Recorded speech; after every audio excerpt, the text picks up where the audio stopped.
Well, collectors, here we are. We're still in this mess, and I guess you're all getting tired of wearing a face mask. I know I am, but I think we're on the edge of it now. It's June 6th, D-Day, 2020, and I thought that I may as well squeeze in one more video while we're still in the shutdown.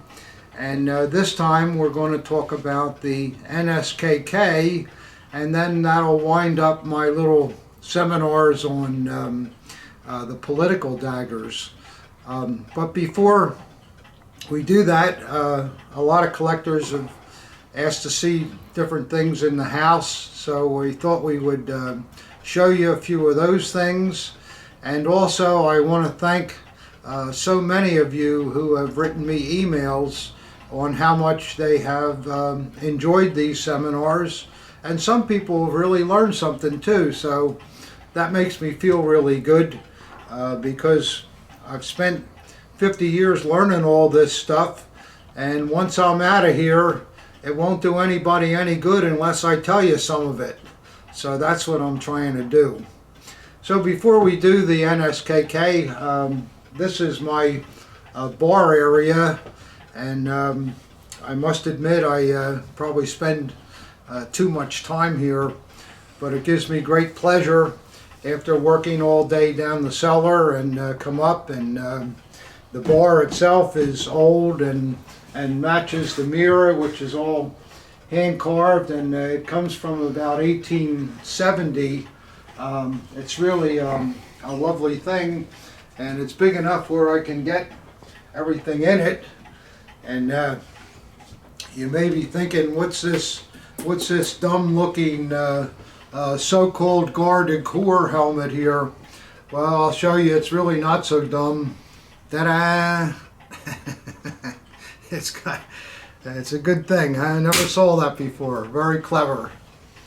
And then around the corner here I have a lamp that was made from a Garde du Corps helmet.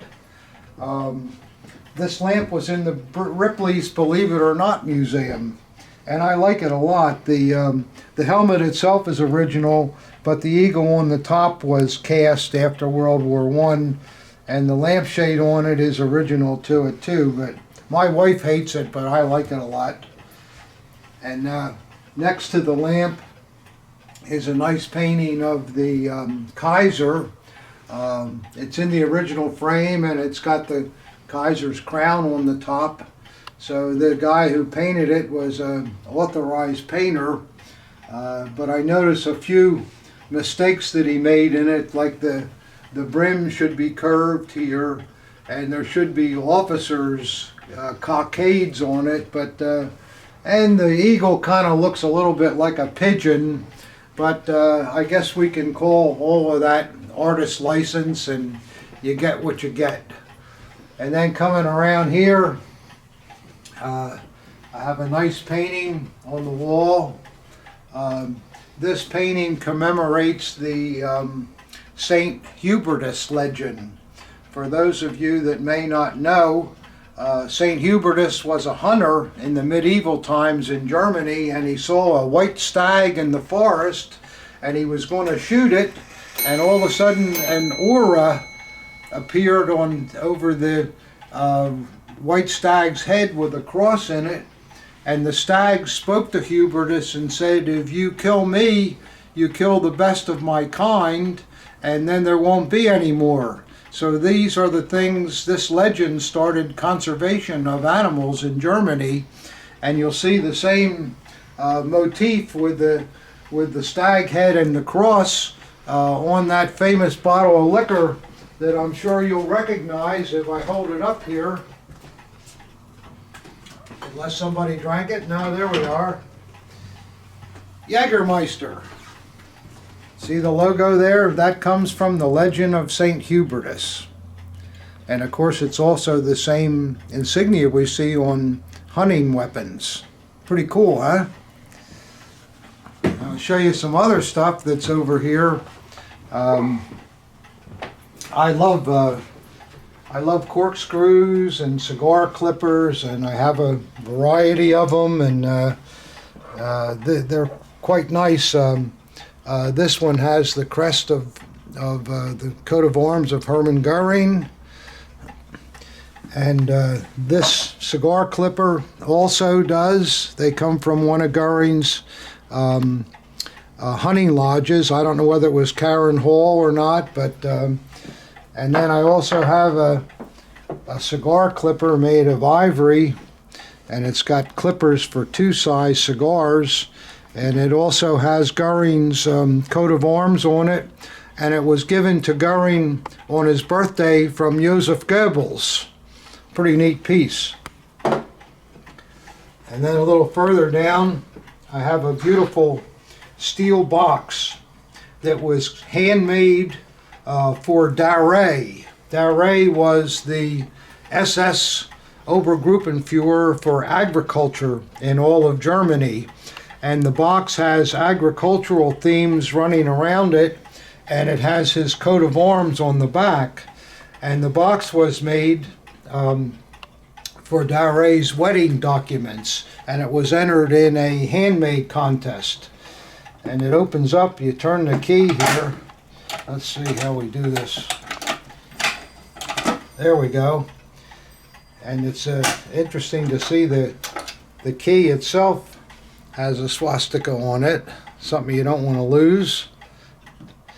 And inside the box, I have documents where we wrote to Germany, to Augsburg, to see if anybody knew who the artist may have been that made this box. And back then, this was in the 80s, sure enough, he was still alive, and he wrote some letters back to me, and he explained that when he made the box, the eagle that he had on top, which here's a picture of what it looked like when he originally made it, Daré didn't like that eagle and had this eagle substituted for it. But the craftsman, he was absolutely thrilled that the box still existed. So it was a great thing. This is one of my favorite possessions.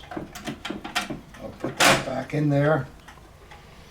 And then I want to take you around the corner here just a little bit. And this is just a little wall decoration here to highlight the room. And it has a hunting hat and a beautiful hunting leather sash and some hunting weapons and a magnificent Damascus barreled shotgun with gold inlay and beautiful hand-carved stock. I'm very proud of that piece. And then we could come around here.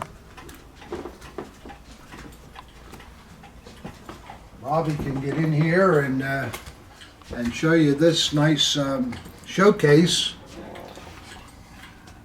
I have a lot of things in here, all from the Imperial time, and those beautiful helmets there. The two in the center are Jägersuffiert. They were the messengers in World War I that rode between the lines. And the helmet in the center is a great thing. It's a 1916 model, and that's when they changed to steel helmets from leather helmets. And apparently the wearer of this helmet, he didn't want to give up his faceplate from his Pickelhaube, so it's painted on there. It's the only helmet like that I've ever seen with the camo pattern and the Prussian eagle on it.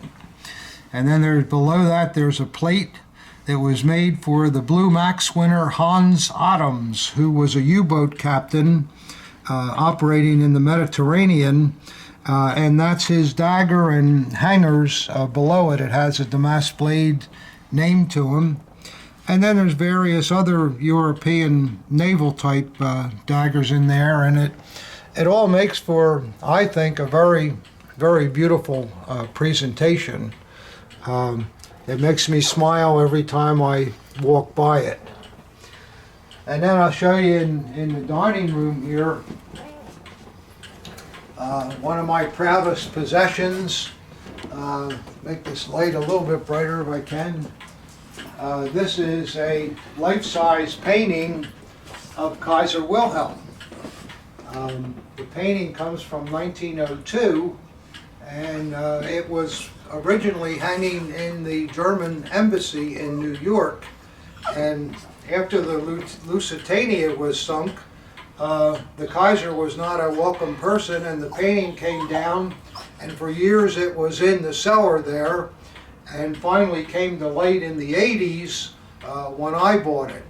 I think it's a wonderful painting, great detail to the Kaiser's face, his uniform and his awards. And if you look at pictures of the Kaiser, you'll always see him wearing this diamond ring and this either jade or emerald ring. They must have been his favorites. And he's clutching a garde du corps type cavalry sword. So that's a little bit of what's downstairs, and now we'll get to the purpose of this seminar.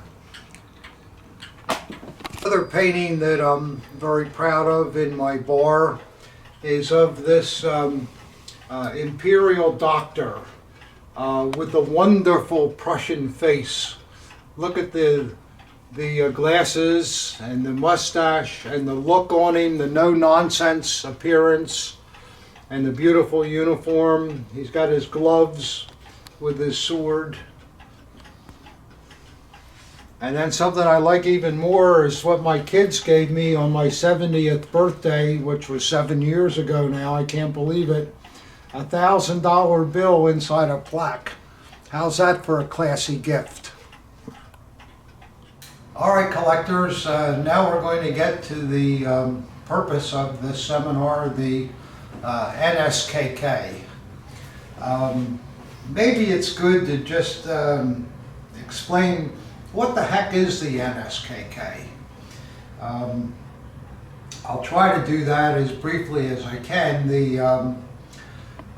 In Germany, when Hitler was campaigning to come to power, during the early 20s and the late 20s, he had a group of SA men that were really to become SS people called the Staatsgruppen. And these people were needed in order to maintain order in the different towns and villages that Hitler was visiting. So they needed to be moved around mostly by truck. So within the SA, there were motor group units that provided these trucks, and they also had mechanics and other things related to transportation. So the trucks went throughout Germany during the 20s, and there were also motor groups within the SA that also had trucks. So the organization were kind of conflicting. And then in 1930, Martin Bormann said to Hitler, don't you think it would be good, Adolf, if we had an official group that could handle the transportation needs of the party, because we're really growing? And Hitler thought, well, that's a good idea. And also at the time in 1930, for those of you that study SA history, von Salomon was head of the SA at that time. Rome had gone off to South America in 1926, and von Salomon did not get on with Hitler. They had differences in philosophy, and Hitler was very worried about von Salomon. So he got a hold of Rome, as you all know, and brought him back to Germany as head of the SA. So with Rome leading the SA, Rome agreed that the motor group should be made more official and more important. So they brought in a man that they felt would be able to take care of this, and his name was Adolf Hühnlein. I think the Germans would pronounce it Hühnlein, but we Americans don't know how to pronounce a U when it has an umlaut over it. And Heinlein was a friend of Hitler's from World War I. He was a major in World War I, and he was also with Ritter von Epp's Stockholm group in the 20s. And Hitler asked Heinlein if he would come in and get this motor group organized. So Heinlein agreed to do that. He had been a party member in the early 20s, and he was at the Putsch in 1923, and he was arrested along with Hitler and did 6 months of a 1-year term in jail in Landesberg prison. So when Heinlein got out of prison, he kind of played it soft on the party for the late 20s, but then this opportunity came in 1930, so he said, okay, I'll help. So when Heinlein got there, they decided that they would have to have a name for the group.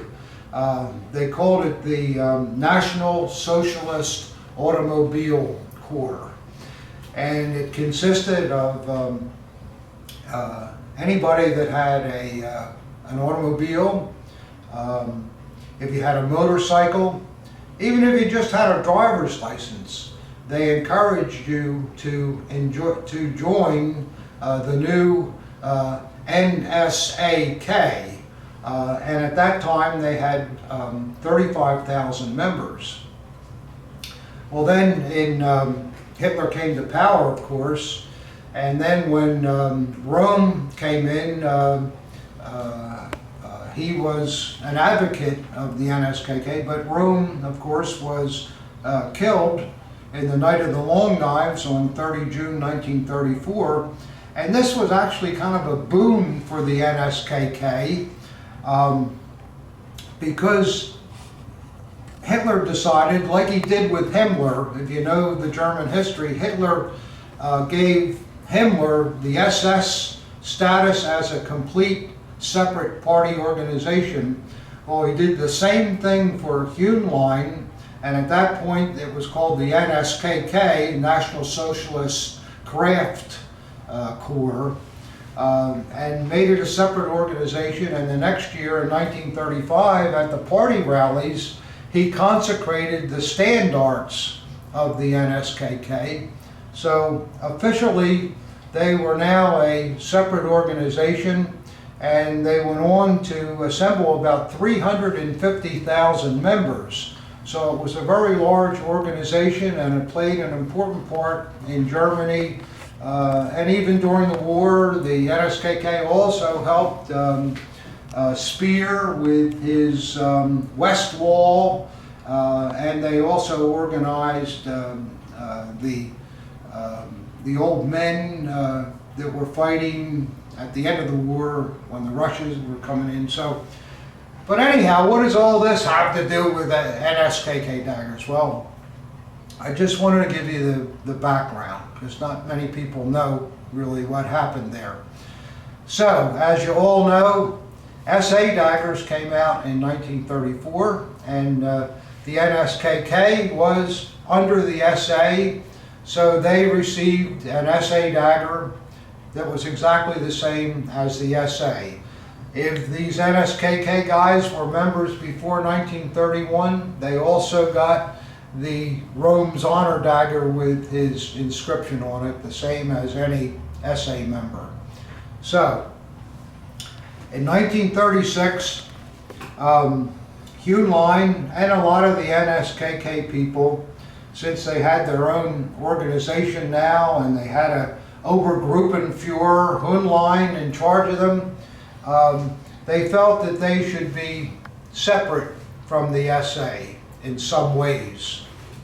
So it was declared in 1936 that the leather trim, meaning the cross straps, the belts, the hangers, any of the leather trim that was worn with the NSKK uniform should now be black, changed to black. You know, the NSKK wore black hats and that sort of thing. And at the same time, it was ordered 2 days later that the scabbards of the SA daggers should also be painted black. And it was not stipulated how this process was to be done. So as a result, you'll see scabbards that are professionally painted, scabbards that are anodized instead of black paint, scabbards that look like they were painted with a broom. There was really no set thing. So when we collect SA daggers and we run into these black scabbards, they're always almost something unique in that the way the paint may be. So I'll just show you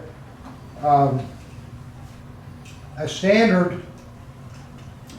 This was the standard type of NSKK. It's an SA dagger, and I'm showing you this particular one because you can see how the paint is all blotchy here. See the black paint? It's mostly come off, and you can see the old anodized brown color underneath. And it's also worth noting that on the grip you can also see traces of black paint. Now what happened here, apparently a number of NSKK people, since the scabbard was black, all their leather was black, they dyed the leather hanger that was brown, they dyed it black with shoe polish. They wanted to do their grip also to make it black. So we see NSKK daggers that have black grips. Some of them were painted, some of them are dyed, some of them are beautiful. And there's been an old rumor in the hobby that Angolia started in one of his books, and I can find no basis for it anywhere, but he says that black grips with a black scabbard belong to the SA Marine. Well, I've had SA daggers with Marine dedications on the scabbards, and the grips are the same as any other grip, and so are the scabbards.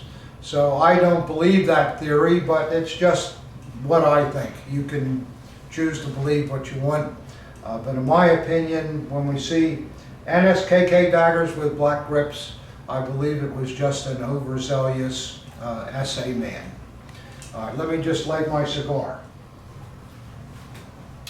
All right, so next I'll show you, this is a typical early NSKK dagger where the scabbard was redone during the period.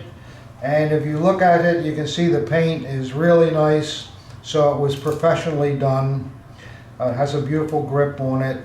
It has the group number and all, because remember, these are just early SA daggers.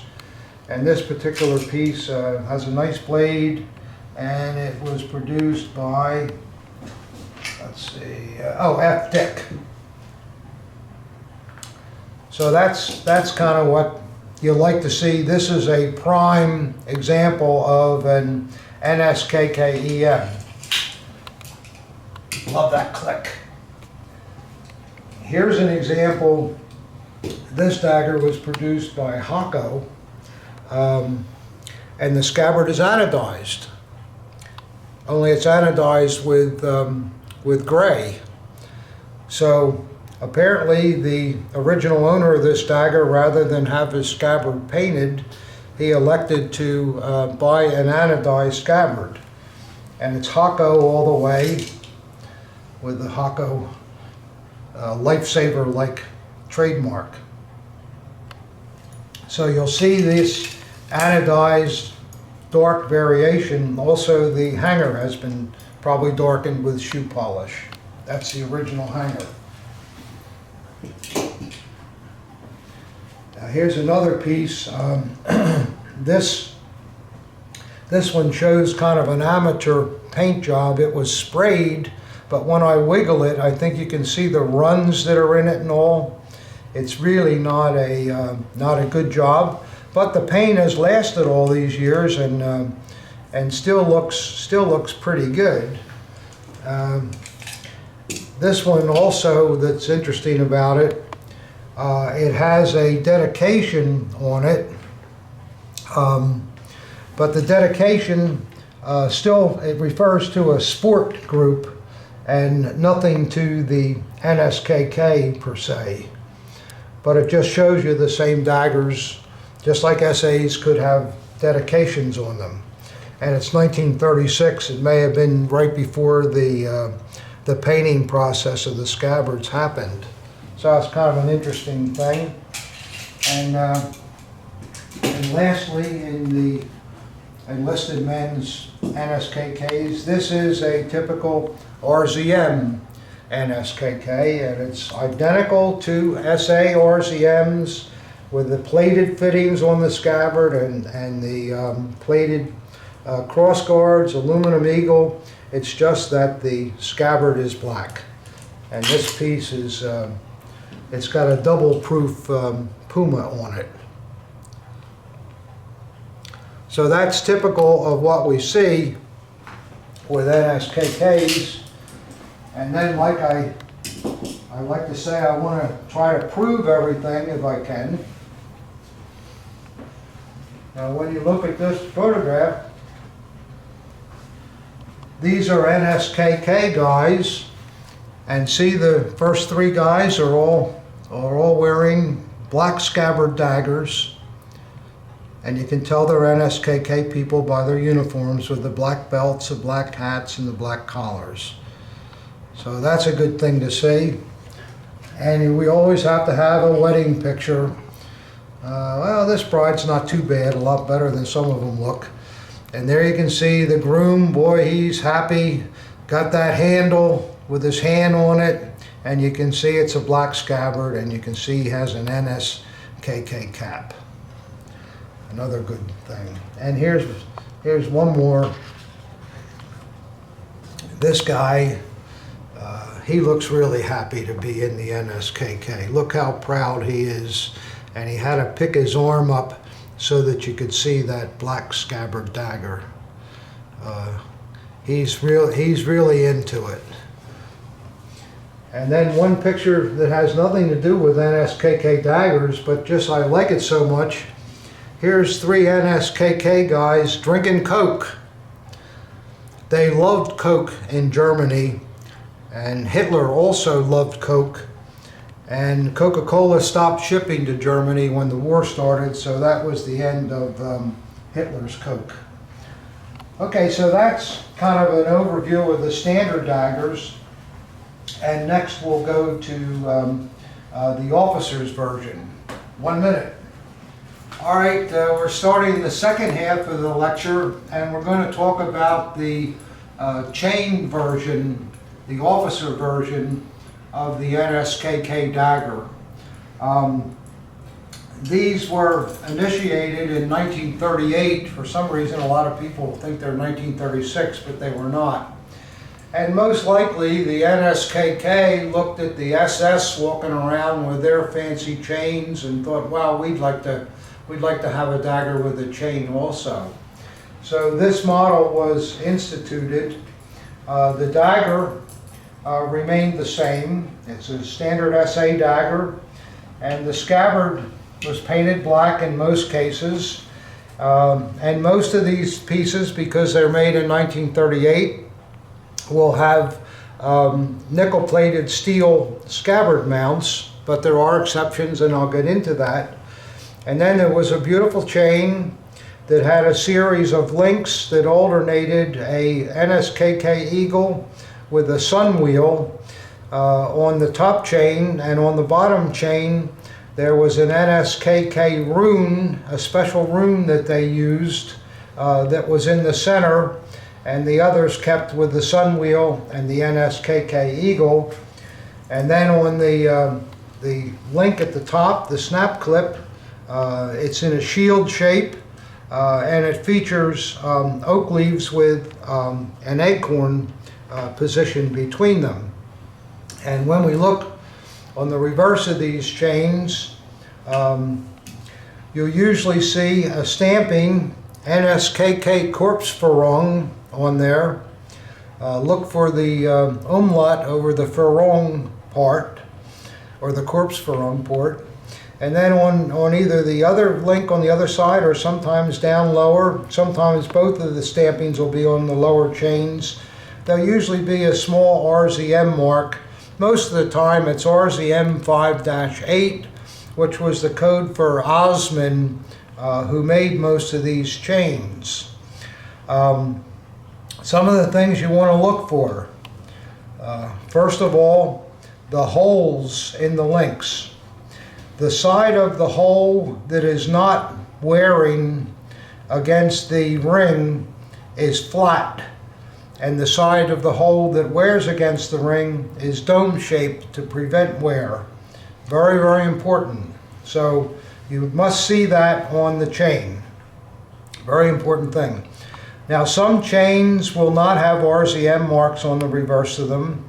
Normally they do have the NSKK corpse ferrung stamping, and they have a center ramp with nicely done edges on it with a screw in it. And on the production pieces, the eyelets at the top are the same as the eyelet on the bottom, the same size.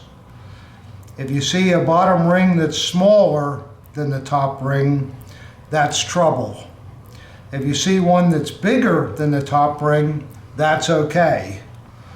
So that's how the basic dagger looked, and I'll show you some variations that we'll see. Instead of 4 links at the top, this dagger has 3 links. We call it a field upgrade. Usually when you see these 3-link type daggers on the chain, you'll see that the dagger itself is normally an early dagger, as this one is. It's a ground room, Eichhorn ground room. What happened here was that, remember, there was not a lot of money in these days, and the NSKK guy that was an officer, he already had a dagger, so he had a chain assembly put onto his existing dagger. And when you see this, a lot of times the center ramp is not in the same position as the regular manufactured ones. See, this one is slightly lower. We see this a lot. And here's what I'm talking about, where the ring is bigger on the center fitting than it is at the top, the eyelet. Can you see that?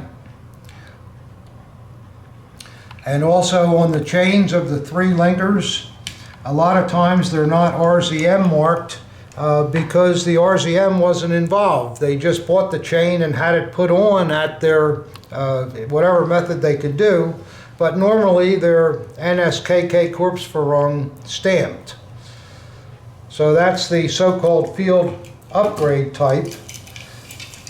You also have people that did other things. In the case of this dagger, it's also a field upgrade. See the 3 links? See the big eyelet at the bottom? But the scabbard's been covered with leather, and because of the leather being there, they could only get the ramp up to this point instead of higher where they would normally be. Also on the reverse, no RZM stamping, but there is the corpse ferrung. So that's a variation that you wouldn't encounter very often. And then lastly, you'll see every once in a while, you'll see NSKKs with an anodized scabbard. This one not only has an anodized scabbard, but it also has a very odd center ramp, which is completely original to the piece. A very interesting dagger, and this one, this is oddly enough, with it all, it's corpse ferrung marked at the bottom, and it's also RZM 5-8 marked at the top link. So that's kind of the stuff you'll see. Now I just want to show you how you can get skunked in this hobby, and I don't want anybody to get skunked. Now you look at that and you say, oh, looks like a pretty nice chained NSKK dagger, doesn't it? Well, if you look close, remember what I told you about these holes. I hope you can see it on the video, but these holes are round. They're not squared at the bottom. They were just drilled out. You see that? That's a bad sign if you see that. Secondly, remember I told you the eyelet at the bottom ramp has to be the same as the eyelet at the top? You can clearly see that that's too skinny and too small. And also the ramp itself is a puny looking thing. The original ramps, you should be able to see this. See the difference in it? See how the edges are rolled? It's more substantial. So this is a, they've taken an original scabbard and put a fake ramp on it, and the chain was either made after the war or it was made from a leftover but was not drilled out properly with the holes. Let's see how this bad dagger's marked. Yeah, they got the corpse for young stuff here, but I don't believe the umlaut is there like it should be. So this is what you got to watch out for. The dagger, of course, itself is real. But these were the daggers that Jim Atwood had made in the 1960s. He had lots of dagger parts, but he didn't have the chains and the center ramp, so he had them made in Germany. Well, at the time, they just made what they thought was right, which of course nobody had really studied the subject, so this was the result of it. And he literally sold hundreds of these bad NSKK chain daggers, and we see them still all the time today. A guy finds out he got stuck with it, and instead of putting it in the closet with his mistakes like we all try to do, some people just sell them to somebody else, and so they just keep going around and around and around. So that's what you got to basically look for with chained NSKKs. And I thought I would just show you a couple from my collection. This is a pristine Eichhorn example, very beautiful with mint paint, mint chain, all marked the way it should be. And then there was also a Marine division of NSKK, because the NSKK transported people along the rivers and the streams that were all throughout Germany. So there were NSKK people that operated launches and boats. So the Marine version was basically the same, except the pieces were all gilded. The gilding was a very light, almost a wash, so it's very hard to find one that would still have 100% of the gilt on it. On this one, the cross guards still have it all. The upper scabbard does. The center ramp is kind of, there's a little gilt on it, but not too much, and still quite a bit on the lower fitting. The chain has all of the gilding on it. So those are nice things. I think they're nice anyhow. And I'll show you some pictures then of what I'm talking about here. This is a standard, beautiful conditioned NSKK chained. That's the reverse of it. It has the proper markings on it. This one is not an Eichhorn. It's a, yes it is, sorry, okay. More pictures of the same dagger, but you can see how glorious they are when they're in mint condition. Sometimes on these, the later pieces, in addition to the RZM M5/8, you'll also see an A stamp there, which was for Asman. They made it. Usually that A is on later pieces.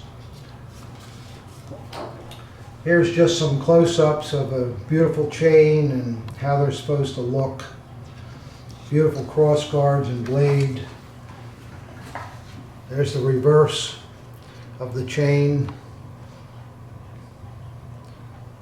Really nice. A close-up of the hilt with the aluminum eagle. Look at the depth in that chain, the way this shot is done. It's really, really nice. Here's some close-ups of chains where I thought I could make a study. And at first glance, the chains all look the same. But there are subtle differences. There were 2 or 3 makers of these chains, and you will see little tiny differences in the eagles sometimes. Let's see if we can see. I would say, yeah, here we go. This eagle, I think the neck on it looks a little different than this neck, possibly, which just could be wear, but and here's the typical markings on the back where you can see them close up, and more of the same. Now here's 2 chains next to each other. Definitely this sun wheel is slightly larger than that sun wheel. Do you see that? And the special NSKK rune is a little different on both of them. They're both original chains, but they apparently were made with different dies.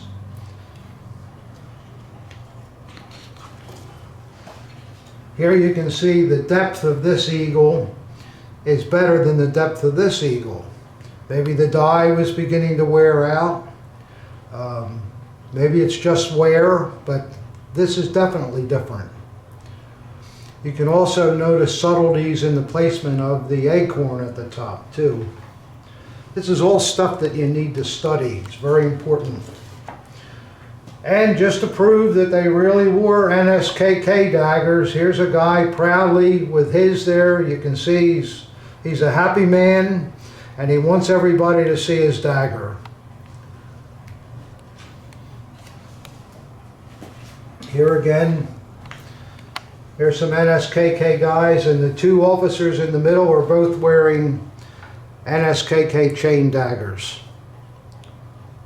No question about it.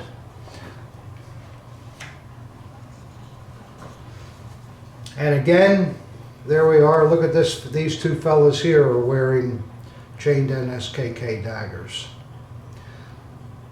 And now you're saying, oh, I don't believe those 3 link field upgrades. They never existed. That's something Wittmann invented. Well, I didn't. This is a very great photo. You can see these are 3 NSKK men, and you can clearly see that the chain has 3 links on that dagger. So that was a field upgrade. Can you see that, collectors? And again, here's another guy. You can clearly see it's 3 links on the top chain. So if you think I staged that picture, it sure was hard to get all those guys to stand in the background and find all those uniforms and all that. They really wore those daggers. So for you scoff people out there that don't believe anything, there you can see that proves that the 3 links absolutely existed. Then I'll just show you a couple pictures of the high-end stuff. There was an NSKK honor dagger, the same as an SA dagger. They're almost identical. You could get the leaf version like this in SA daggers also, with the damask blade and gilded motto. But where they differed the most, the back of each blade, the reverse, had hewn lines, etched signature in it. Can you see that in there? Here's a better picture of it here. There's that hewn line signature. Okay. Here's a chained NSKK honor dagger. Now, in the case of these honor daggers, normally the chains are either solid nickel, or in some cases they're silver. They're usually not plated, but I can't say always. But and also the center ramp is unique to chained NSKK honor daggers. See how that ramp is? I'll show you in another picture, maybe we can see it better. That's the reverse of it. Yeah, see the ramp? See how beautiful that is? See how beautiful the chain links are to? They're perfect. And notice they only use 3 on the honor daggers with the standard type clip. That's the reverse of it. And then they also had a version of chained NSKK. The dagger is the same as the one I just showed you, but the chain is different in that it's all silver and the clip at the top is different. We see probably 50-50 with NSKK honors with this type chain versus a standard chain. And I'll show you there. And then the reverse with the hewn line signature. There's a close-up of the chain, very, very beautiful. Look how this fitting is done. All silver. And then there's silver hallmarks on the back of the clip. These are extremely rare daggers. Forget it, they're really, really rare. This is a picture of our friend Hyun Line.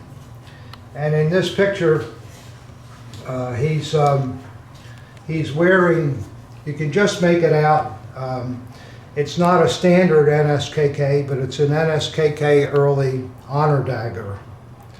And there he is in all of his glory. And in this next picture, Lutza is in the front with his chain dagger. But here's Hyun Line over here bow-wowing to somebody. And here you can see he's wearing an NSKK chained honor dagger. See that? This is a standard SA Marine dagger, except that it's a 3-linker. The fittings are gilded, and so is the chain. The same on the reverse. It's marked with the NSK Kursverung, but not RZM marked, and you can see the gilding on the fittings. In fact, this is probably a field upgrade Marine because the eyelet here is bigger. See that? This is a piece, the same piece, and it's produced by Gebruder Heller with the anchor. You see that? Here's another one in beautiful condition. Almost all of the gilt is there. Really, really terrific. Fantastic. See that? Really nice. And on this particular one, and I've had people call me, oh, I've got this NSKK Marine, but it's marked with a different RZM on the back. It's not 5-8. And this is double stamped, but it's actually RZM M332, I believe. And I've seen that 4 or 5 times now, only on Marine daggers. So that's something you might want to look out for. A very little known fact. There's a closer shot of it.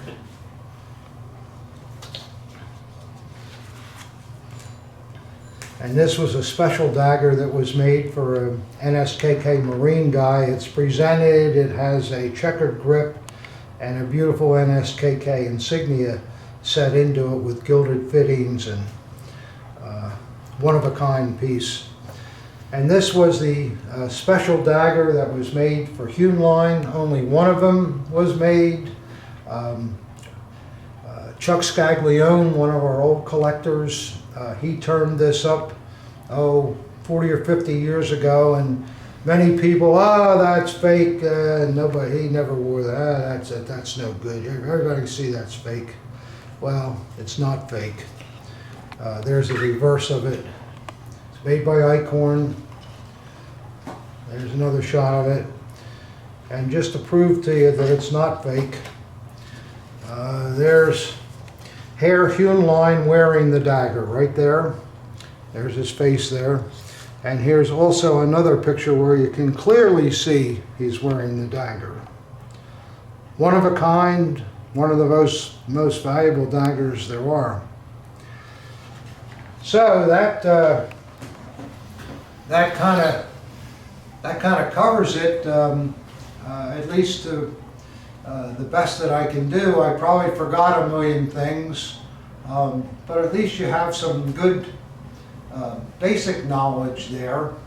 And if anybody has any questions about their piece, they may send me a picture or whatever. I'm always happy to help where I can. And once again, I really thank everybody for watching these seminars and for sending me emails on what you think of them, the good and the bad. I appreciate it. And I think next time I'll do more. I'm going to do more seminars. I might start with the Navy next time. So keep watching. Thanks a lot.